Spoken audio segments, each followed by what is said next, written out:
Hello, this is Papri. Welcome back to my channel homely and healthy. আচ্ছা, মিষ্টি খেতে কে না ভালোবাসে? আর আমরা বাঙালি, আমাদের সাথে কিন্তু মিষ্টির একটা ইমোশন জড়িয়ে থাকে। কিন্তু এখন অনেকে মিষ্টিটা অ্যাভয়েড করে যে মোটা হয়ে যাব বা সুগার হয়ে যাবে, বা যারা ডায়াবেটিক পেশেন্ট বা ধরো যারা ওয়েট লস করতে চাইছে, তারা কিন্তু প্রত্যেকেই এখন মিষ্টিটা অ্যাভয়েড করতে চায়। এবং যাদের কোনো রকম কোনো প্রবলেম নেই, সুস্থ স্বাভাবিক মানুষেরাও কিন্তু এখন মিষ্টিটাকে এড়িয়ে চলে, কারণ মিষ্টিতে প্রচুর পরিমাণে ক্যালোরি থাকে। তাই আজকে আমি তোমাদের সাথে এমন একটা রেসিপি শেয়ার করব, মিষ্টি রেসিপি। তোমরা কিন্তু আমার টাইটেলটা দেখে বুঝেই গেছো যে আজকে আমি কী বানাবো। হ্যাঁ, ওটসের লাড্ডু, যেটাতে প্রচুর পরিমাণে প্রোটিন আছে, প্রচুর পরিমাণে ফাইবার আছে, এবং যে ফ্যাটটা আছে সেটাও কিন্তু গুড ফ্যাট। আর সবথেকে বড় কথা, এটা লো ইন ক্যালোরি, যেটা খেলে কিন্তু তোমাদের খুব একটা অসুবিধা হবে না। তো চলো দেরি না করে রেসিপিটা দেখে নিই। আর রেসিপিটা দেখে নেওয়ার আগে তোমরা কিন্তু আমার চ্যানেলটা অবশ্যই সাবস্ক্রাইব করে দেবে এবং পাশে থাকা নোটিফিকেশান বেলটা প্রেস করতে একদম ভুলবে না। তো চলো দেরি না করে ভিডিওটা শুরু করি। সো এটা বানাতে কী কী লাগছে আমি একটু দেখে নিই। ওটস, পিনাটস আর হচ্ছে জ্যাগরি পাউডার। প্রথমে শুকনো প্যানেতে ওটস আর পিনাটসটাকে আমি হালকাভাবে নেড়ে নেব, কোনো রকম তেল বা ঘি ছাড়াই।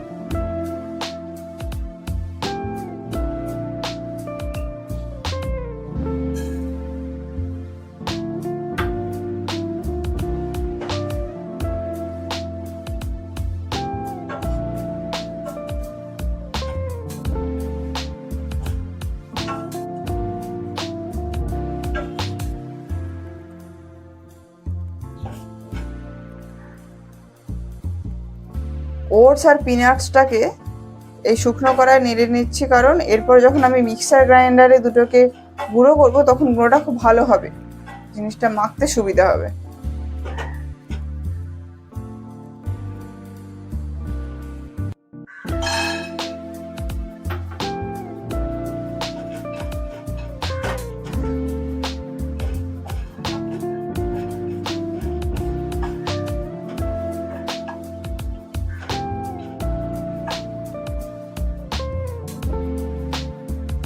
প্যানেতে আমি অল্প করে একটু জল দিয়ে দিয়েছি, কারণ জ্যাগরি পাউডারটাকে লিকুইড ফর্মে করার জন্য জল দিয়ে এটাকে হালকা করে নাড়বো, নাহলে জিনিসটাতে মাখা যাবে না।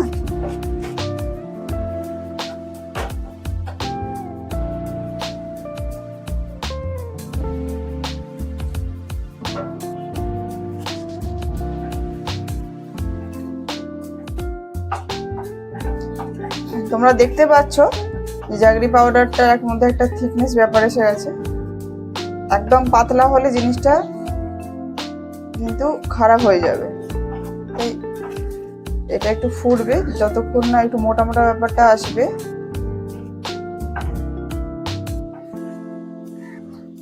এবার দেখো জ্যাগরি পাউডারটা মধ্যে একটা থিকনেস এসে গেছে, ঠিক আছে?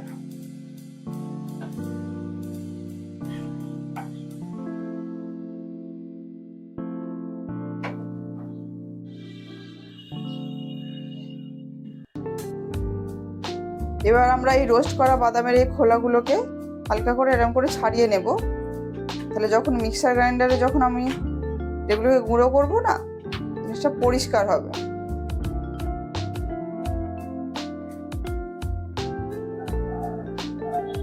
এবার এই রোস্ট করা ওটসটাকে মিক্সিতে দিয়ে দেবো, মিক্সার গ্রাইন্ডারে গুঁড়ো করার জন্য। আর এই পিনাটসটাকেও দিয়ে দেবো। ওটস আর পিনাটসটাকে আমি গুঁড়ো করে নিয়েছি, এবার এটাকে একটা জায়গায় ঢেলে নেব। প্রথমে যে জ্যাগরি পাউডারটা নিয়েছিলাম ওটাকে তো আমরা লিকুইড করে নিয়েছি, আর এটা এখন একটু ঠান্ডাও হয়ে গেছে। এবার এটাকে আমি এটাতে ঢেলে দেবো, গুঁড়োটাতে ঢেলে দেবো, ঠিক আছে? দিয়ে ভালো করে মাখতে হবে।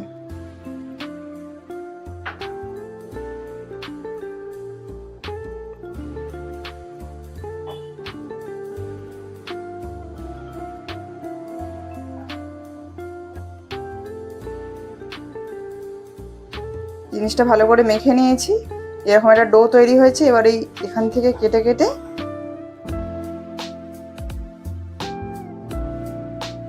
এরকম করে লাড্ডুর মতো তৈরি করে নিতে হবে। তো রেডি ওটস লাড্ডু।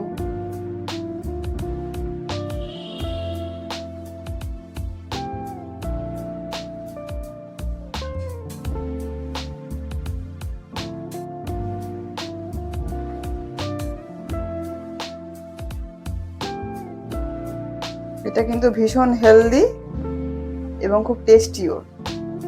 যারা মিষ্টি খেতে ভালোবাসো, যাদের বাড়িতে ডায়াবেটিক পেশেন্ট আছে অথচ তারা মিষ্টি মিষ্টি করে কিন্তু তারা বুঝতে পারে না যে কি মিষ্টি দেবে, তো এটা কিন্তু ভীষণ কাজে দেবে।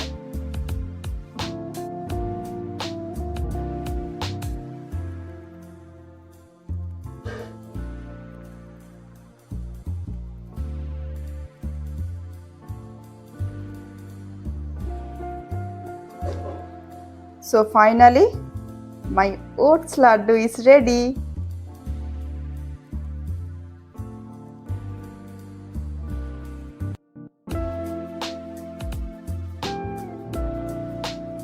তোমরা তো রেসিপিটা দেখলে, আর এই রেসিপিটা তোমরা কিন্তু বাড়িতে অবশ্যই ট্রাই করো, আর কেমন খেতে হয়েছিল এটা কিন্তু আমাকে অবশ্যই কমেন্ট বক্সে জানাবে। আর অনেকের কি হয়, রাত্রিবেলা সুগার ক্রেভিংস হয় বা ঘুরতে ফিরতে অনেকে এটা মনে করে যে একটু মিষ্টি খেলে ভালো হতো, তাদের জন্য কিন্তু এটা বেস্ট অপশান, কারণ এটা যেমন হেলদি তার সাথে কিন্তু টেস্টিও। আর ওটস, বাদাম, জ্যাগরি এগুলো কিন্তু মার্কেটে অ্যাভেলেবেল পাবে। আর জ্যাগরি যদি মার্কেটে অ্যাভেলেবেল না পাও তাহলে কিন্তু অনলাইনে তোমরা অবশ্যই এটা পেয়ে যাবে। আর অনেক তো মিষ্টি নিয়ে কথা হলো, তো মিষ্টি মিষ্টি করে ভিডিওটা আমি এখানেই শেষ করছি। ভিডিওটা ভালো লেগে থাকলে please do like, share and subscribe. আর তোমরা সবাই ভালো থেকো, সুস্থ থেকো। Love you all, take care, tata.